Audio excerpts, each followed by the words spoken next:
Hello guys, in today's video I will show you how to boost your Windows 11 easy, fast, and also boost your CPU usage. So the first thing first, go to adjust the appearance and performance of Windows, and right here you just need to go to adjust for best performance, but I personally have it on custom, and just these four I have clicked.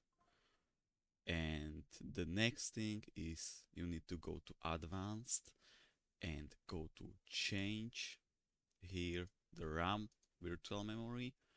And if you have a 16 gigabyte of RAM, you need to go here and type 4096. But if you have a 32 gigabyte of RAM, you need to double this. And that's it, guys. Just click on OK and restart your PC. And that's it. This is how you can boost your performance and CPU. And I hope you enjoyed this video. Drop a like, and I will see you in the next video. Bye.